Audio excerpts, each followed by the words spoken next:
In recent statements made by DC Studios head James Gunn, Warner Bros. Will be going forward with a standalone film featuring the Batman villain, Clayface. Early reports are that it will be based mainly on the original Clayface, Basil Karlo, who premiered in Detective Comics number 40 back in 1940. However, since this film is rumored to be stylized in the manner of gothic horror, it is possible that the script will take elements from other iterations of Clayface that have been presented over the years. And there have been many DC characters who took on the mantle of Clayface, some as just one-shots, what-ifs, and alternate universe versions. However, there are 3 versions of Clayface that any Batman and comic book fan should really be familiar with: Basil Karlo, Matt Hagen, and Preston Payne. In this video, we're going to cover them all, their origin story, and their first appearances. But before I do, remember to like, subscribe, comment, and share this video out. It really helps out the channel each and every week. Now, let's get into it. In June of 1940, Detective Comics number 40 was published and presented to the dynamic duo a brand new villain that would go on to vex them for years to come.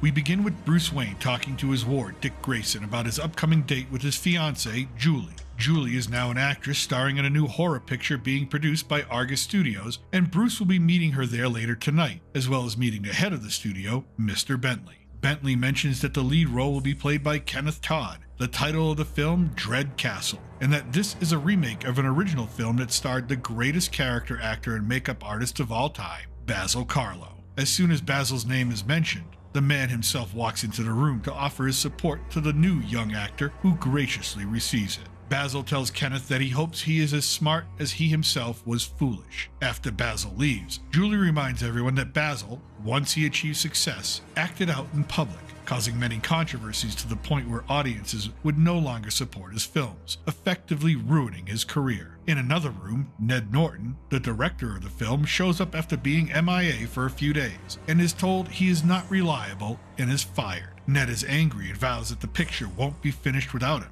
After that, Bentley shows Bruce around the studio, including the actual castle and moat built for the horror film they're making. This is again interrupted by another argument. Fred Walker, struggling movie star, is being dumped by his very successful movie star girlfriend, Lorna Dane, just like all the other men she's dumped in the past. Bentley labels her as a gold digger, and Fred threatens to kill Lorna as she leaves him behind. After Bruce and Julie say goodbye, Bentley is approached by a gruff-looking man from the shadows, Roxy Brenner. Brenner wants to know if Bentley has accepted his offer. Bentley refuses him and orders him off of his property, that he will not pay any protection money to a gangster like him. Brenner tells Bentley that it's his funeral and not to blame him if anything should start to happen to any of his stars. Later at Wayne Manor, Bruce tells Dick that there's an aura of hate at that movie studio and he just knows something is going to happen, and soon. A few days later, and Bruce is again visiting Julie. The cast and crew are preparing to film Lorna's death scene, where the monster stabs her dead,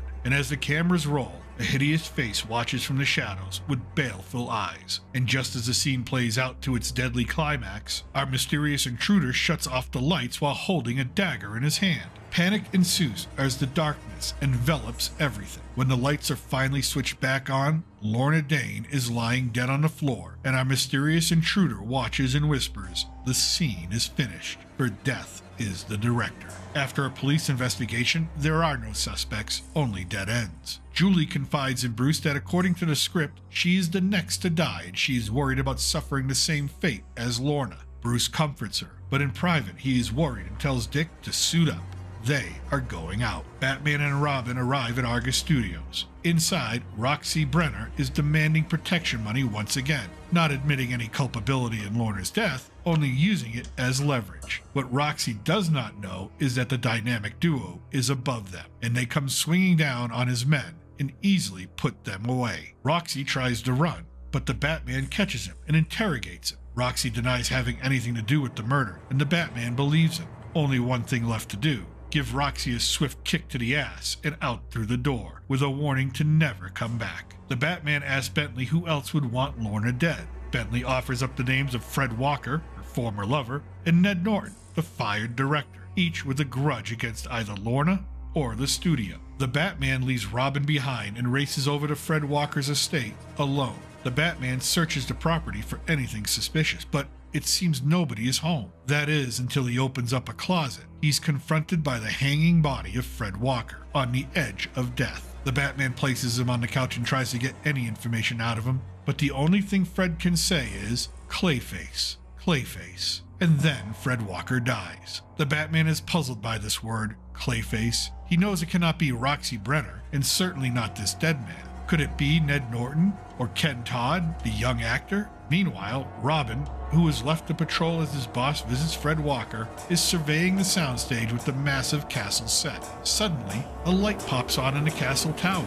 Robin goes to investigate. However, Robin is spotted from high above by who can only be the mysterious Clayface. As Robin ascends the winding staircase to the top, Clayface stands ready for him in the shadows. And as the Boy Wonder rounds the last corner, Clayface leaps out, plunging his dagger through the air. But the Boy Wonder is quick and hurls Clayface head over heels into the floor. Clayface regains his footing. He declares that he doesn't need a knife to kill Robin. He can do it with just his bare hands. Robin, trying to create some distance between them, stumbles on a fallen lamp and falls backwards, cracking his skull on the concrete wall, and then slips into unconsciousness. Clayface decides to drag Robin's limp body to the edge of the parapet so he can toss the Boy Wonder into the moat below, drowning him. As Robin falls into the murky void, the Batman has arrived just in time to see him hit the water. He dives in and pulls his partner to safety. He tells the Batman about the monster in the tower. The dynamic duo race up to the top once again, only to find that Clayface has disappeared. The next morning, our murderer sits in a dimly lit room, applying grotesque makeup and donning what he calls the garments of death. He knows that this is the morning that Julie will be filming her death scene, and believes it will prove a prophetic one. A little while later, Julie and Kenneth Todd are filming her death scene, and as the cameras roll, Clayface walks along the darkened gantries above the soundstage, ready to throw his dagger at the young actress. But suddenly a rope encircles his wrist, and Clayface fumbles his weapon. In that moment of surprise, the Batman tackles Clayface by the legs with incredible speed. The cast and crew focus their attention on the disturbance above. Bentley tells the crew to focus the cameras on the action. It will be a great shot for the film. Meanwhile, Clayface is fighting with the strength of a madman and unleashes a terrific blow against the Batman, telling him that he will not be taken alive. Clayface then leaps from the walkway to a dangling rope, hoping to swing to his escape, but the Boy Wonder is there to exact a measure of revenge for the night before. He brings Clayface down and delivers a left hook of his own. The Batman lassos Clayface and pulls him into the air. The fight is over, Clayface is captured, and for the Batman he tells the murderer that his new name is Mud. A few moments later, the Batman reveals the true face of the monster. It is Basil Karlo. Why did he do it? Basil was enraged at the fact that one of his old pictures was being remade without him. But why kill Lorna and then try to kill Julie? Because his obsession over his old roles, including the one he once played called Clayface, they had taken over his mind. He was just following the script of the new film, killing in the order as it read. Kenneth Todd would have been the last to die if Clayface wasn't caught, and he only killed Fred Walker because Fred recognized him as the killer and wanted to blackmail Basil instead of turning him in. And after turning down the offers starring in movie roles themselves, Batman and Robin returned to their crime-fighting routine. In December of 1961, in issue number 298 of Detective Comics, Batman and Robin would face off against a new Clayface in the story titled The Challenge of Clayface. And this new Clayface would prove more disturbing than the original. We begin with Batman and Robin accepting a charitable gift of $100,000 for the police benefit fund. Just then a man is spotted standing in the brush. The intruder raises his head, and our heroes are stunned to see that he appears to be just a lump of clay. And then as he removes his hat and coat, it becomes apparent that his whole body is made of clay as well. The intruder heads straight for the satchel of money. The Batman intervenes, but his hands sink into the malleable flesh of his new foe. And as the Batman struggles, the intruder's body begins to stretch and elongate. Gradually, the clay form grows harder and harder until it is now in the form of a giant python. Robin tries to restrain it with his bat rope, but the creature transforms again into a buzzsaw, cutting the rope in half. A second later, and the clay mash transforms again into a giant eagle, which snatches the money in its talons and flies off, leaving Batman and Robin with more questions than answers. Soon after, the eagle lands on top of a tenement building walking on taloned feet, which quickly turn to clay, and then those to an ordinary man, who descends into his attic bedroom and dumps his stolen reward onto his bed. He exclaims, "Matt Hagen, you're rich." How did this man acquire these powers? To answer that, we must go back to the morning of that very same day. Matt Hagen is a treasure hunter, never wanting a regular job. those were for chumps. He had dreams of finding a sunken frigate loaded with gold. As Matt took a break from diving, he discovered a hidden grotto with a strange pool of liquid. It bubbled up with every color of the rainbow. Inspecting it closer, Matt slips and falls in, only to feel that this is not water, but protoplasm, and it was sending energy waves through his entire body. When Matt emerged from the pool, his body was now solid clay. His mind could only think one thought. If only he could look like he did before. And then, that thought sent energy waves from his brain throughout his entire body, the clay becoming soft and moldable, until Matt Hagen appeared as normally as he did before falling into the mysterious pool. Astonished, Matt decided to test out his new power, changing into various forms, and he realized then and there he could become anything he wanted just by thinking it. Now, back to present time, Matt decided to live just like all the rich people do. He will even collect art, but he won't pay for it. At the same time, the reporter from the Gotham Gazette, the same one at the charity event that morning, presented to his editor a picture of Matt in his clay form, and the two decide to name him Clayface. In the Batcave, Batman and Robin ponder their new foe. They come to the conclusion that it must be a man, not a creature, because only a man would have use for money. Many hours later, the patrons of an art gallery are confronted with a lion on the loose. But this lion is not really a lion. It begins to transform into Clayface, now infamously known throughout Gotham because of his picture in the newspaper. Luckily, Batman and Robin are nearby. They respond and witness Clayface stealing paintings. They decide to shove him into a closet and lock him inside. However, Clayface just oozes out of the keyhole, but something is wrong. Clayface, after getting free, cannot change again. His power is ebbing. He changes tactics and throws a sculpture at Batman and Robin, giving him time to run. When the dynamic duo finally make it outside, Clayface is gone. The curator of the gallery points them to the alleyway where he saw Clayface escape to. He was in such a hurry, he even dropped the canvas art he was carrying. But their chase is fruitless. They return to the art gallery only to find the curator locked in the closet himself. He claims that Clayface knocked him out and stole his clothes. It is at that moment when Batman realizes the helpful man outside was not the curator, but Clayface in disguise. Back at the Batcave, Robin wonders if Clayface's powers are unpredictable and can be weakened from overuse. Robin is correct. Matt Hagen knows it too. So he returns to the mysterious pool that first gave him his abilities and dives right in. Hagen is correct. It renews him. From then on, Matt decides he needs to hire some goons to help run interference, and not even they will know his real identity in case one of them is caught and squeals to the police. That night, Clayface, disguising himself with the head of a frog, addresses his new crew. The next day, in the form of a dragon, Clayface and his crew rob a Chinatown museum for a jade statue. When Batman and Robin investigate, they find clay on the floor and collect it for analysis. They discover that this particular clay is called China clay and is only found in deep excavations. They check with the city construction department and are led to a construction site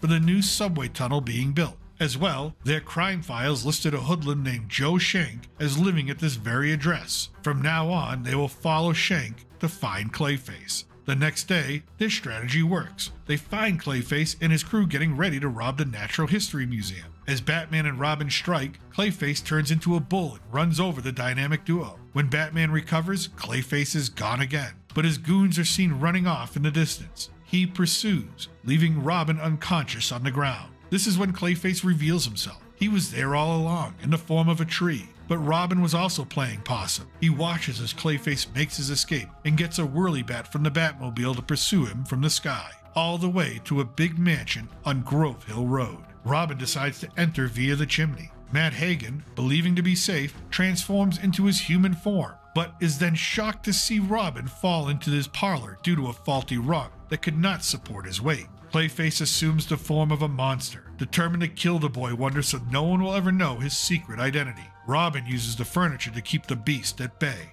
However, he soon runs out of room and is seemingly trapped. Just then, the Batman enters and throws a tapestry over the beast to keep him distracted. Clayface decides to turn into a bird again to escape, but finds that he cannot. His power is sapped again. The time limit must be 48 hours before needing to recharge in the pool. Batman recognizes Clayface's behavior, resorting to throwing objects at him when his power is faded. He orders Robin to lock the door and trap him inside. At the same time, the horns and claws of Clayface begin to shrink. He is losing his form. Then Batman and Robin stare in awe at the transformation from beast to man. Matt Hagen's secret identity is no more. His power is gone. He refuses to answer Batman's questions about the source of his power, and in his prison cell, Matt Hagen vows to escape and return to his pool and once again become the villain, Clayface. Our third and final Clayface first appeared in Detective Comics number 477. However, this appearance occurs at the end of a separate story and acts as just a tease for the upcoming 2 issues. You get very little of the man who will be known as Preston Payne, Clayface 3. It is issue number 478 where this newer and more deadlier version of Clayface would make his grand debut. The story is titled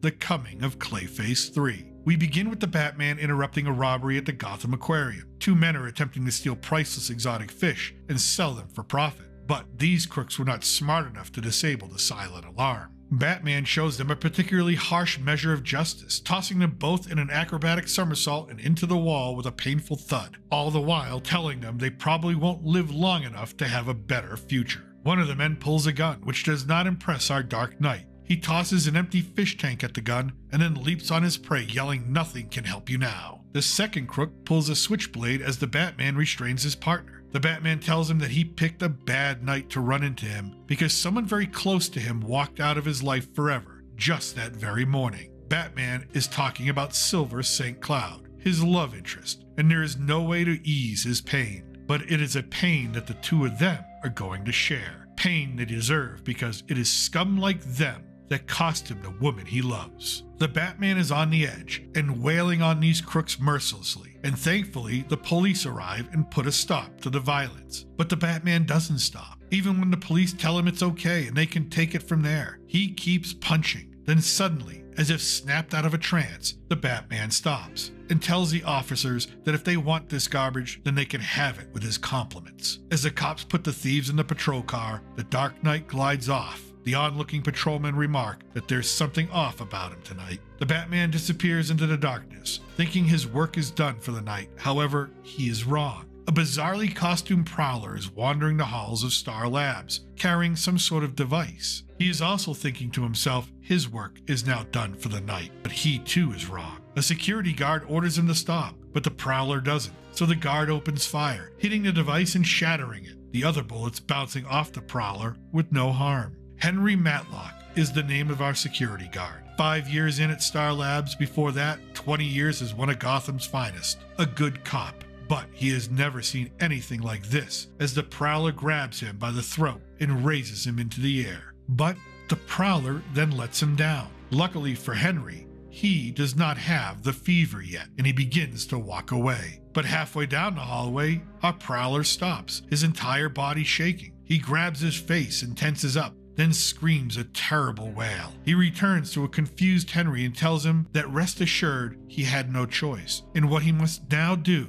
he does with the greatest of regret. Henry finally sees the man's face as he reaches out with a warped and disfigured hand. The Prowler tells Henry that it is not a pretty sight, but he won't have to look at it very long. He then claws at Henry's face, and Henry's skin begins to melt away. Meanwhile, in the center of Gotham, at the Wayne Foundation, in the penthouse, second home to Bruce Wayne, the Batman arrives and begins to shed his costume. He's extremely sour about losing Silver, and he knows that it got to him tonight, a luxury the Batman cannot afford. He lost his objectivity. Silver could not live with the fact that he was the Batman, couldn't handle the worry and stress of every night. Bruce even lashes out at his dead parents, calling it their fault. If only they hadn't died, then the Batman would not exist. And Bruce, in a moment of confusion, wonders if it's time that the Batman retire forever. Alfred's only response as he pulls back the curtains to reveal the bat signal in the sky is that now would be the time to decide. A swift decision is made and the Batman is once again rendezvousing with Commissioner Gordon, this time at Star Labs. Gordon informs him that it has happened again, same as the derelict in the Bowery. Gordon tells the Batman that he knew the victim well. They walked a beat together, Henry Matlock. The Batman asks to examine the body. Gordon tells him it's just like the others. Not much of a body is left, just protoplasm and clothing. The Batman says it's the most cold-blooded murder he's ever seen.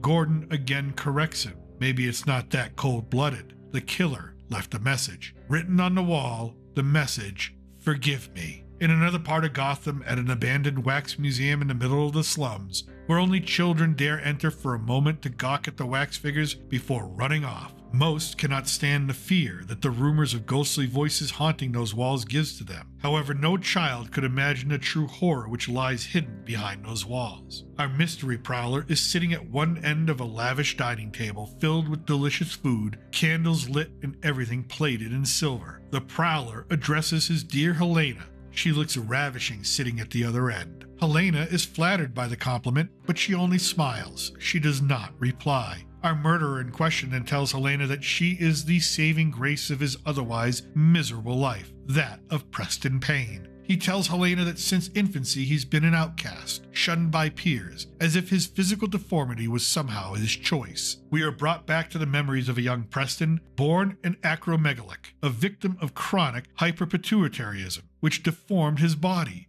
Taunted and isolated at school, he grew up friendless, but he had his books and he had his dreams, and the good Lord gave him equally abnormal intelligence. So he graduated college top of his class, went to work for Star Labs, but still, even his enlightened peers shunned him there too. Finally, in despair, he visited plastic surgeons, but no one could offer any hope. Then, one day on the verge of giving up, he came across a newspaper with the headline, Batman nabs Clayface. Preston had heard of Clayface, a man who could mold his body like putty. He was the one that could help him. Preston visited him in prison, but Matt Hagen, the second Clayface, would not give up his secrets, but he did give up some blood for Preston to study. If he could only isolate the quality that gave Hagen his malleability, he could fix his own deformities. Life would be all that he ever dreamt it could be. Finally, the moment came to test his formula. He injected a serum and said a silent prayer. Fire coursed through his body. He collapsed, and when he stood again, he felt his face. It was movable. It was like putty. It was a success. That night, the new Preston Payne went out on the town, a girl on his arm, a man unafraid of talking to a beautiful woman. Later in that night, as they strolled through the park, a young couple passing by turned away from him in shock and revulsion. His companion looked at him and screamed. Apparently, the catabolic changes were not done, and the flesh of his face ran like candle wax, flowed like hot clay. Panic-stricken, he reached out and grabbed his companion's arm and felt for the first time the fire flow from his hand and into her. The girl softly whimpered and dissolved into a shapeless puddle at his feet. Whatever he had done to his body was contagious, but even more dangerous to others than himself. Before he could look for a cure, he needed to create an exoskeleton to contain his contagion and support his clay-like flesh. But that was not enough. The fire that coursed through him needed to be quenched every now and again. And the Bowery was perfect. Derelicts no one would miss. But tonight was different. Star Labs, a night watchman. The guilt was almost unbearable. And it would be if it wasn't for Helena's comforting presence. Preston reaches out and touches Helena's cheek, and we, as the audience, discover just how twisted Preston has become. Helena is a wax figure, pulled from the abandoned museum.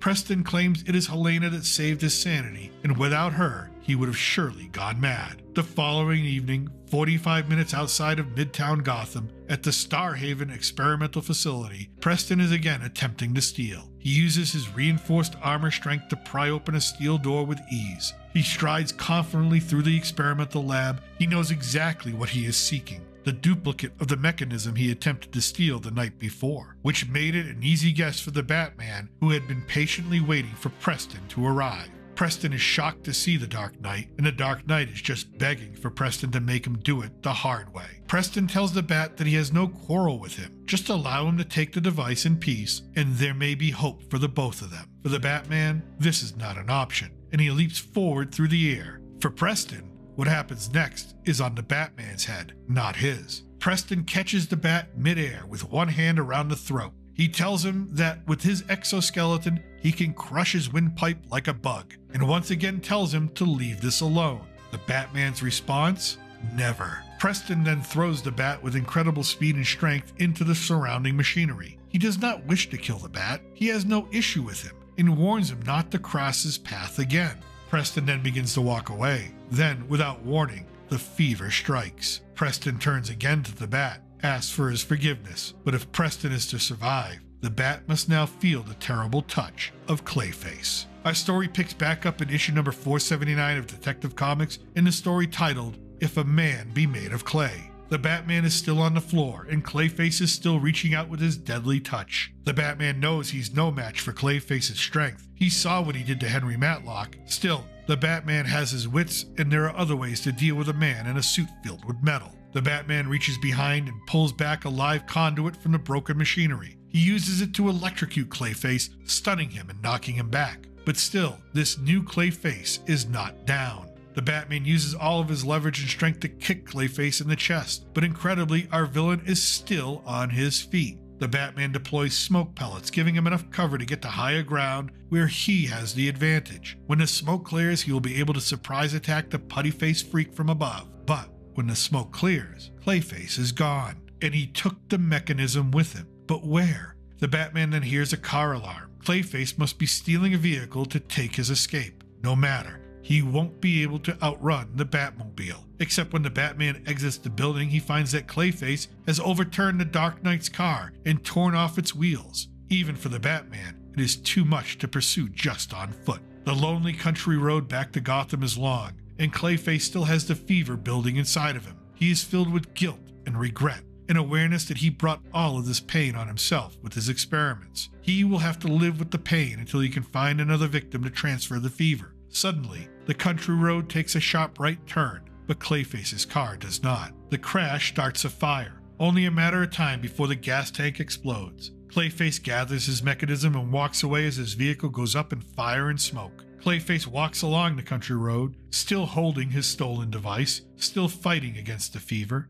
Then, a solution to his problem arrives. A couple driving along at high speed and intoxicated illuminate Clayface in the dark. The driver tells Clayface to get out of the road. Clayface steps into the path of the oncoming vehicle, begging them to stop. But the driver doesn't stop. He rams Clayface, who uses his strength to stop the car in its tracks. The drunk driver gets out and tells Clayface to move or he'll run him over. Clayface hears this and understands that the man would do so without regret. Therefore, Clayface will do what he must without regret. The woman in the passenger seat begs the man, named Lester, to get away. But Lester Burton isn't afraid of anything, especially when drunk. Then Lester sees the face of the man he tried to run down, and now he does feel the fear, and much more as Clayface releases the fever and dissolves Lester to nothing. The woman exits the car and tries to run. She stumbles and falls, but Clayface tells her not to be afraid. The fever is gone now. She has nothing to fear. For Clayface, he chokes back a sob at this because even when he's trying to be tender, people recoil from his presence. Clayface gets in the stopped car and drives away, leaving the woman stranded in the middle of nowhere. Later on, the Batman managed to salvage the whirly bat from the Batmobile and use it to fly along the country road. Eventually, he comes across Clayface's fiery wreck and then the scared, distraught woman he left on the side of the road. He cradles her and allows her to cry until she is finished. When he looks at her again, all he sees is Silver St. Cloud, until he manages to shake it off,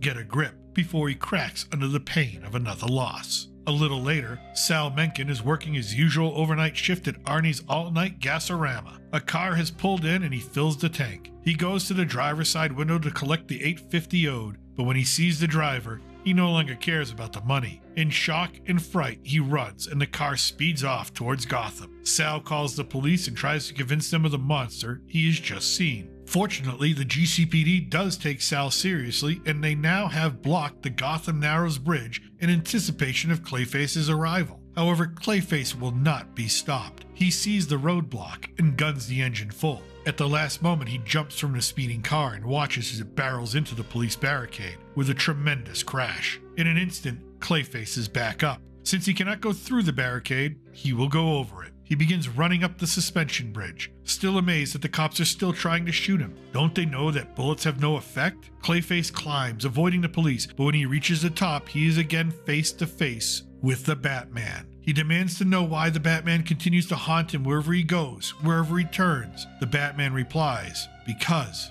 it's my job." With that, a look of resignation crosses Preston's face. He meets Batman's icy gaze, lets off a cry, and then leaps into the void below, the Gotham River. For the Batman, he knows he will meet Clayface again. Hours later, back at the abandoned wax museum, Clayface returns to his Helena with the device that will make him normal again. He installs it, and as he activates it, nothing happens. The power is gone. Clayface turns to see the Dark Knight standing in his sanctuary with the master plug in his hand. Clayface is now driven berserk. He rushes the Batman with the intent to end him. The Batman counters Clayface and sends him headfirst through the carefully set dining table, knocking over Helena in the process. For Clayface, this is a line that should not have been crossed. The Batman strikes again, gliding down with both feet into our monster, sending him into his machinery, destroying everything in the process. Clayface rises up and swears to the Dark Knight that he will destroy him. The Batman has heard that before. The Batman lands another fist, but Clayface shrugs it off and lifts the bat above his head. From there, the Batman can see Clayface's power pack, the battery that powers his exoskeleton. Without it, the suit becomes a heavy weight that he cannot sustain. The bat rips it off, causing Clayface's arms to feel stiff and heavy. Still, he remains standing and stubborn until the bat lands another crushing blow. The Dark Knight stands over his fallen foe. It's over. The killing, the insanity. He cuffs Clayface and walks him out, asking him questions that he knows Clayface will not answer. And as they leave, one of the lit candles begins to ignite the tablecloth. Outside, there is a welcoming committee from the GCPD there to take Clayface in. And just as the Batman is ready to hand Clayface over to the authorities, the Wax Museum is engulfed in flames. Preston Payne is horrified. Helena is still inside. With a sudden rush of adrenaline, Clayface breaks free of his handcuffs and sprints inside to save the love of his life. The Batman attempts to follow, but it's too late. The structure is beginning to crumble. The fire is too intense. The building then bursts with a giant rush of heat and flame. There is no saving Preston Payne tonight. Hours later, the Commissioner tells the Batman that this Clayface seemed like a truly tragic figure. The Batman only wishes to know more about him. Maybe the autopsy will give him some answers. However, after the fire is put out, a member of the GCFD tells the Commissioner and the Batman that they couldn't find anyone inside, just ashes. The Commissioner asks the Batman what he was saying, and the Batman replies, "Nothing, Commissioner, nothing at all." Thus ends our look at the three origin stories of the three Clayfaces that have haunted the Batman since 1940 and continue to do so. I hope you enjoyed this look back at this significant piece of Batman lore. And if you made it this far, here's a special bonus: Batman Annual 11 from 1987 and the return of Clayface 3. See how he survived the fire and how his madness just continued to grow. Enjoy! A television flickers with the image of legendary comedian Carol O'Connor. Two armchairs face the TV. In one, a woman who does not move or smile or blink. The other, a man who calls the woman Helena. He complains that she doesn't share the same sense of humor as he does, and wonders if all women have such a disdainful edge to them. He reminisces about how the two of them just wanted a normal life together, a place to be together. Now that they have it, the love seems to be gone. The man opens another beer and wonders where it all went wrong. We are then confronted with the hideous face of Clayface 3, Preston Payne. He remembers how he loved her like no other ever did. He remembers trying to rescue her from the fire, jumping in, seeing the melting faces, the cracking eyes, the sliding noses. He was determined to find her, but couldn't. He had to leap out of the rear window on fire, screaming her name. Does she think he didn't even try? Is that what she thinks? The museum overlooked the river. That's where he landed and forgot about everything, except her. Clayface emerged from the river, still screaming her name.